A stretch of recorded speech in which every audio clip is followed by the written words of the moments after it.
So you've hung out long enough to make it all the way to this talk. We're going to do something a little bit different. This one's 3 pitfalls for everyone should avoid cloud data. You'll notice there's 2 names and 1 speaker. This is a really good friend of mine that is in Red Hat that we backfilled my role as an SA in the field in the Netherlands. And we did this talk together, and it basically came out of a couple of phone calls that we'd have every month, month and a half, talking about what people were doing in the cloud. Customers, things we were seeing, watching mistakes being made. So we came up with this. I said, hey, this sounds like a bunch of pitfalls. Let's put a talk together. And that landed so well. And one of the points inside there was data. So when they asked me to come over here, we've been thinking about it a while and talking together during the COVID period. We do once a month a walk through the woods. And we were talking about this stuff.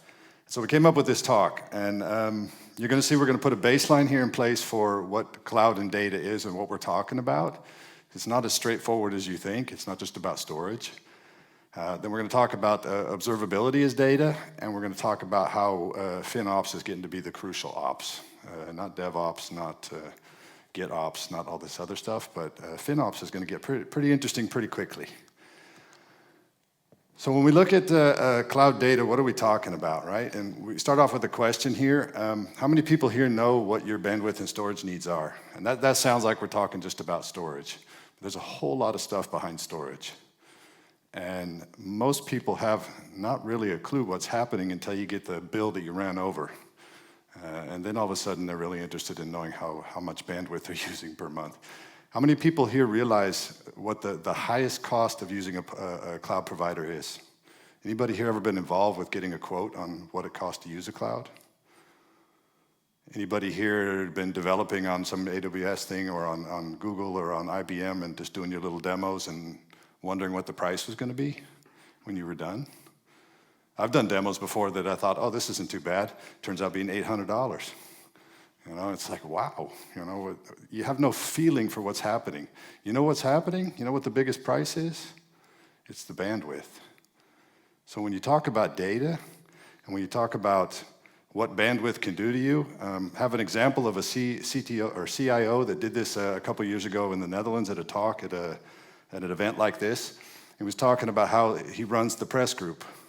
That's a translation from what you're reading there. It's a group of news sites and articles and stuff like that. Some of them are in Dutch, some of them are in French-speaking websites down in the Belgian border near France. And when this event happened in Paris, I don't know if anybody followed that or anything. Is anybody here French? From France? No, didn't come up for that. Okay, so when this thing went down, they were just all over the city. They shut it down. They were hunting down the people that did this awful act. And everybody was sitting in their houses trying to figure out what's going on across Paris. So they were hitting all the news sites, right, with tablets or whatever, phones. And they pretty much crashed them. And so they fell over into the sites in Belgium. And he was talking about this stuff, and he had 1.2 million unique visitors, which basically meant, he said, if I would have taken the public cloud providers' quotes and applied them to what happened in that single day, it would have bankrupted the entire group. So this is a guy, and he put some charts up. Just look at the percentages. That's crazy, right? You're just getting run over and totally unexpected. And do you have anything in place to stop this? You know, that's usually not the case, definitely a couple of years ago when he had this happen. So they're not interested in doing anything in the public cloud. When he expands or does something new that they need, they buy a data center. He says, I go get 40,000 new servers. I don't want anything to do with the cloud because the bandwidth is an issue. Which brings us to the observability aspect. How many people here have any idea what's going on with the observability across their landscape? Does anybody have anything to do with that? Listen how quiet that is. Not a pin drop. Yeah, that's funny because not many people have an idea, right? How many people here are using OpenShift? Aren't you using the observability in OpenShift? But you don't really have any idea what's going on with all the bandwidth, right? I happened to listen to a talk last week that caught my attention because I was putting this together to looking for some background information on studies that have been done around this. As of the beginning of this year, 70% of companies that were surveyed in this thing have real fears and concerns about the amount of data that's coming across their observability, the amount of money they're paying for that. If you look at this thing right here, they're tending to have to pay more for their observability usage than for anything else, than running their apps and stuff like that. Now, if you slow down and think about that, that's super remarkable, right? If we have all this data coming in, all this stuff we're logging, all the stuff we're tracing, all the stuff we're collecting, is that leading to better outcomes? Are we getting faster remediation? Are we getting happier customers? Then we wouldn't mind what the bill was, you know? But is anybody happy with how everything's going? You know, when things go down, is it faster remediation because you have all this data? I think it's a little bit more confusing. I think it's adding more to the pile that you have to shift through. There's a lot of tools out there to try and help you. A lot of the tools by default collect a lot of information. It's just an absolute flood, right? Here's a really, really simple example I found, and it uses sort of a Hello World app that's deployed on a 4-node cluster on Kubernetes. Doesn't even talk about OpenShift and that kind of stuff, which will be bringing in more data than just a vanilla cluster. They put something in front of this to just ping like a website page or the app every so often, nothing extreme. They took the logs, the metrics, all this end user stuff, the tracing, for 30 days, and they came out just above 450 gigabytes, right? That's almost a half a terabyte just in 30 days. One app. How many people here have 100 apps? Bigger companies like these banks and some of these reference things you've been seeing on the slides, they have thousands and thousands of apps. How long do you keep your data? Any idea? The average is 13 months. A lot of compliancy and stuff like that wants 13 months. Most people don't think about it or don't concern themselves with it too much. And that 13 months gets applied to everything in their organization. So even labs that you're running, you're spinning them up every 2 weeks. All that data is getting collected on your lab environments. What about some of the stuff we're doing where you're scaling up and scaling down new containers because there's a heavy load? Container might only live a couple of minutes. Maybe it lives a half an hour. But then you got more data you collected on this thing. And it's piling up and it's piling up. And all this data is fantastic, but you still need people to sift through the data. So you need really good people to sift through this data. And it's a lot of data, right? So who observes the cost of this metrics data? Do you have any idea in your organization who's responsible for this? A really fun story. There's a bank we were talking to. They use a public cloud provider. They use some of the observability that's provided by the public cloud provider. And that's a security ops, SecOps requirement to do that. So they had to add to the load balancers that they were using as developers for their apps, they had to add a label to it so they could track each one of these apps. The problem is these load balancers only allow so many labels. Then you need another load balancer. They didn't tell me, I'm guessing 255, and then I need another load balancer. So now you have load balancers balancing the load balancers to put enough apps behind them. And you're looking at a really ugly snowball of, and this is an architectural choice that was made that makes no sense, but who's responsible for that? Nobody. It just happens and it grows in an org. So they reach out to the public cloud provider, they put in some fix requests and stuff, and they get that sorted out. You think, okay, that's fantastic, now we're good. We can put labels on there, we don't need to balance our load balancers. Then what happens is the context paths also had limits in this thing, which means if I'm going to redhat.com, redhat.com/architecture is one path. redhat.com/jboss is another context. redhat.com/OpenShift, another context. There was context limits on each one of these load balancers. So now, because you have more domains and more things in your company, imagine how many of these things are at Red Hat. Must be thousands of different contexts that we have. Again, they have to load balance the load balancers. So who owns that? Who's responsible for these decisions? Anybody in your company responsible? Yeah, the CIO maybe? Not really, it's a financial decision, right? That's why FinOps is becoming the most crucial ops in anything that's going to happen in the next year. And you see here that IDC was talking about, saw this about a month ago. This blew my socks off. This is a huge numbers. Usually you see things like 40% when they start quoting stuff. 80% of organizations, remember 70% of them are getting really stressed out about the amount of data that's piling up and flooding in from all their metrics and tracking stuff. And very few provide the horizontal scalability of being able to choke this down and decide, hey, that's enough. You know, I don't know if you've thought about it, but like when you're tracking something in your app, that's one piece of data you're collecting across all these apps. Now you add another context. You remember in college or university when you were doing math and they were talking about cardinality? Haven't heard that word in a long time, have you? You're going to start hearing it now. Cardinality means you add another one. There's a times 2. You add another one. Now we have a factor of 3, of 4, of 5. Things you're tracing. CPU, disk. Think about it. You know, each one of these things you're tracking on your apps is adding a matrix on data to your storage or your bandwidth needs. 80% by the end of this year are going to have a FinOps function or want a function. Next year, sorry. We're 2022 right now. Anybody want that job? Me neither. But that would be the person that owns the story behind those load balancers.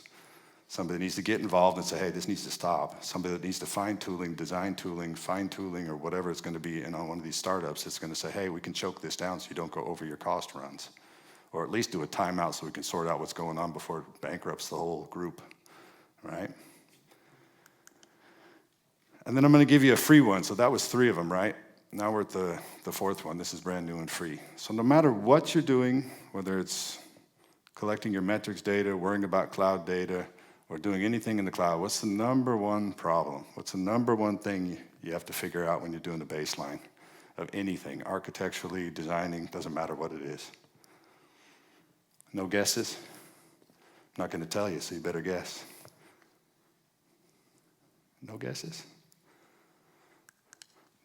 Here's a list of what some people were looking at that they compiled and came to us at Red Hat with from going into the cloud and trying to figure out this stuff, whether it's cloud data or just cloud or metrics or what you're doing.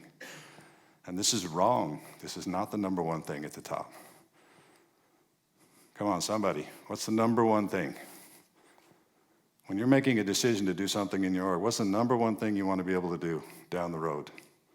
Why do you choose open source? Why do you choose standards-based stuff?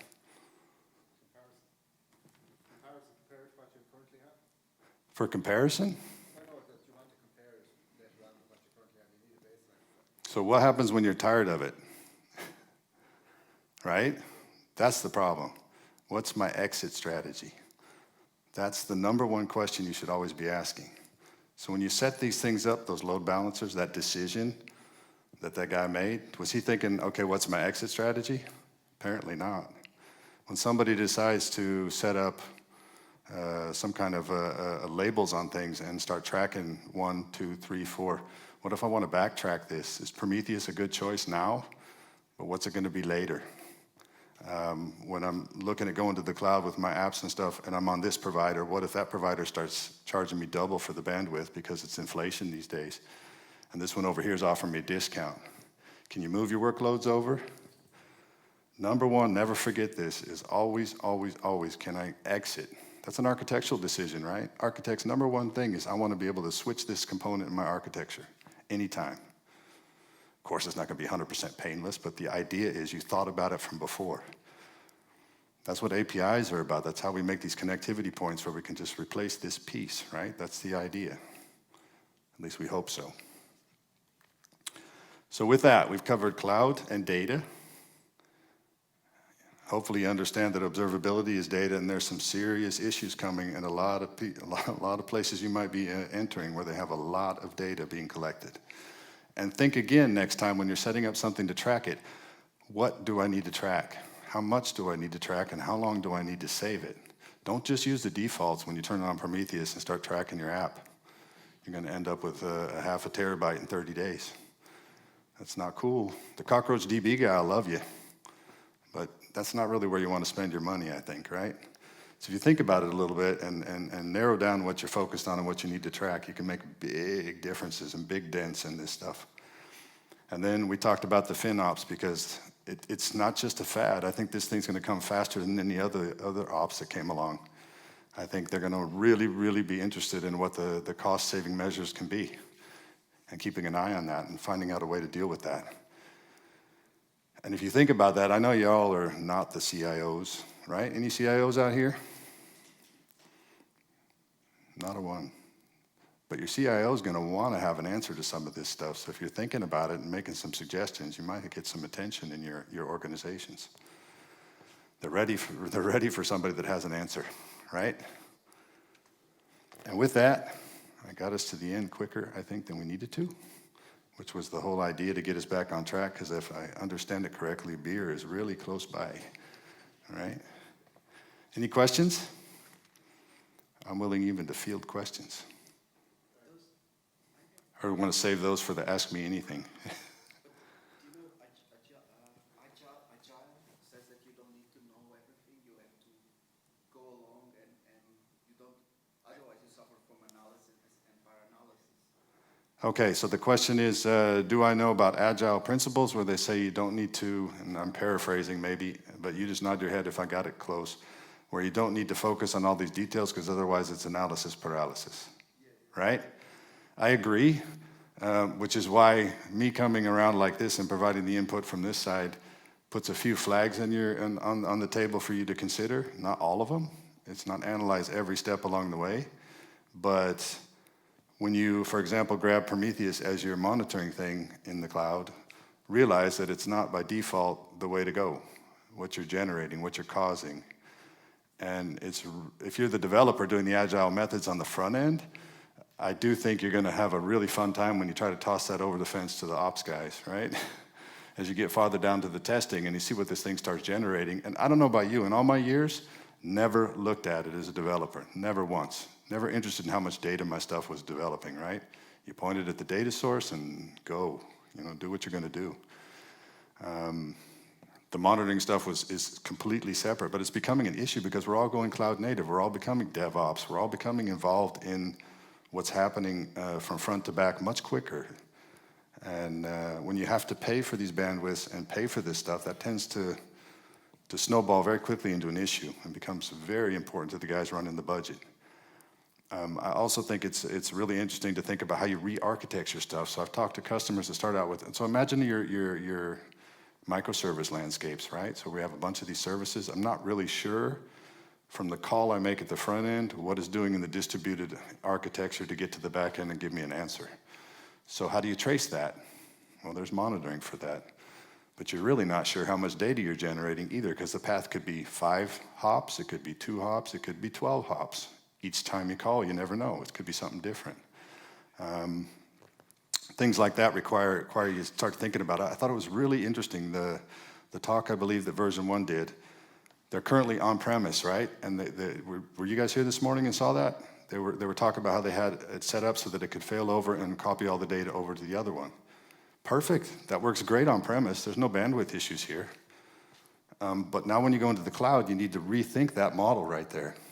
That struck me really vividly, like, okay, I don't want to go from one data center cloud to another data center cloud and copy all my data. And I've seen a very large customer of ours in the Netherlands do exactly this mistake once and decided, okay, we need to re-architecture this where that data, you can make a call to the data, get a decision and come back instead of having the data locally to your apps in the cloud. You need to rethink, re-architecture how you're approaching this stuff. So when you get to the agile question you just had, okay, but using the classic methodology of building our stuff and just loading all that data up into the cloud or pumping it all back out, AI/ML, models like that, analytics is another really great one. They changed their analytics from in the cloud to doing it down in keeping it all their data and everything on site on their own local data center, doing all the calculations and heavy data intensive stuff here and just pushing the answer back. It's a completely different strategy to drive down bandwidth costs, And they encountered this and discovered this kind of stuff based on trial and error, which is hopefully, through a talk like this, is waking you up a little bit, because I see some really concerned faces, which is exactly what I'm trying to achieve. I never thought about this a month ago. When I started digging into this, I was like, oh my gosh, this is sneaky stuff. It's not on everybody's radar. Cloud providers love it when you use all their stuff. You know, it's the new lock-in if you're not careful. Question in the back. Just on the figure on the 80% of the FinOps, is that coming under finance or is it under IT? I presume it's under finance that that's up there. It was a broad selection. It was a European IDC report. So it wasn't one specific branch at all. I didn't get the list of customers, but I know it was across Europe. It wasn't worldwide, it wasn't US based, it was here in Europe. But she seemed pretty confident that this is a pretty general consensus and feeling of organizations. And when I hear that 70% one last week, that was from an observability developer conference. And they'd done also a study. I don't remember, it was ESG or something. I'm not sure, I want to quote it, but it was some study they did. And when they're saying 70% are getting freaked out by the amount of data, and you start seeing quotes like I showed you where, you know, they're spending more money on storing data than they are on the actual apps. Oof, you know, that gets a little hairy. Does that answer your question? Anybody else? Okay, we're going to wrap this one, and we're going to go to the Ask Me Anything. We're going to bring up some of my good friends here.